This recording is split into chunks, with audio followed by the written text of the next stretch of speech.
السلام علیکم ورحمۃ اللہ وبرکاتہ۔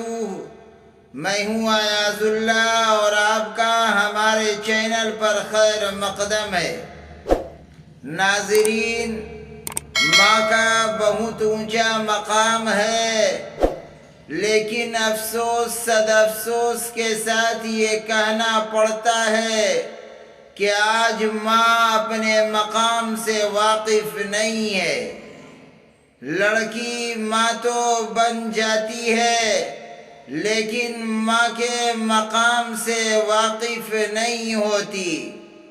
چنانچہ معصوم بچہ جو ابھی دودھ پینے والا ہے، نہ سمجھ ہے، وہ اس کے پیچھے روتا ہے تو وہ اس بچے کو کوسنا شروع کر دیتی ہے۔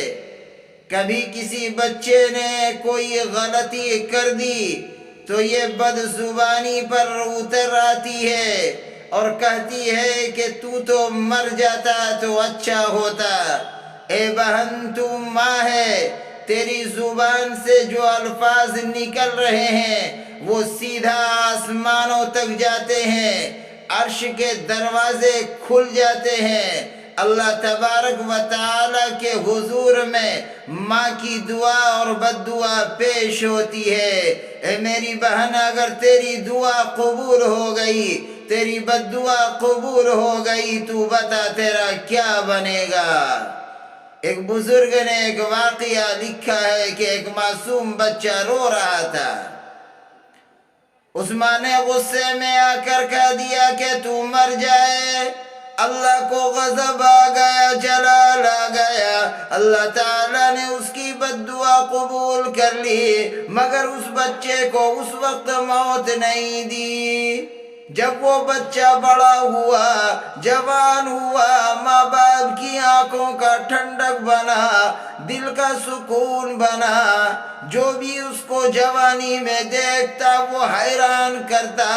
عین عالم شباب میں اللہ تعالیٰ نے اس پھل کو کاٹ لیا، یعنی اسے موت دے دی۔ اب وہی ماں جس نے بد دعا کی تھی رونے لگی، میرا بچہ مجھ سے بچھڑ گیا، میرا بچہ مجھ سے الگ ہو گیا۔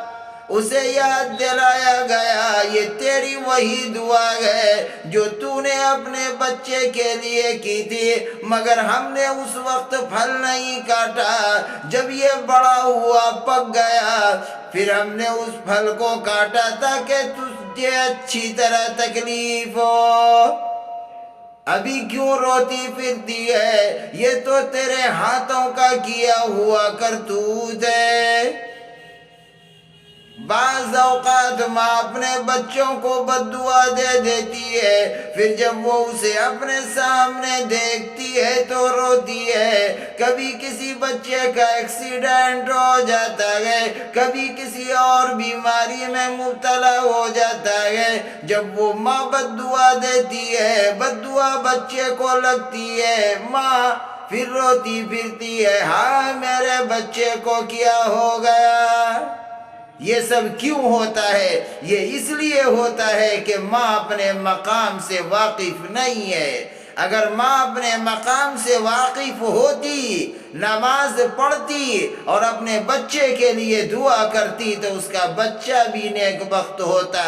پھر ایسی ماں کی زبان سے بد دعا نہیں نکلتی بلکہ دعا نکلتی ہے۔ اللہ تمام ماؤں کو دعا، اپنے بچوں کو دعا دینے کی توفیق عطا فرمائے اور بد دعا سے بچنے کی توفیق عطا فرمائے۔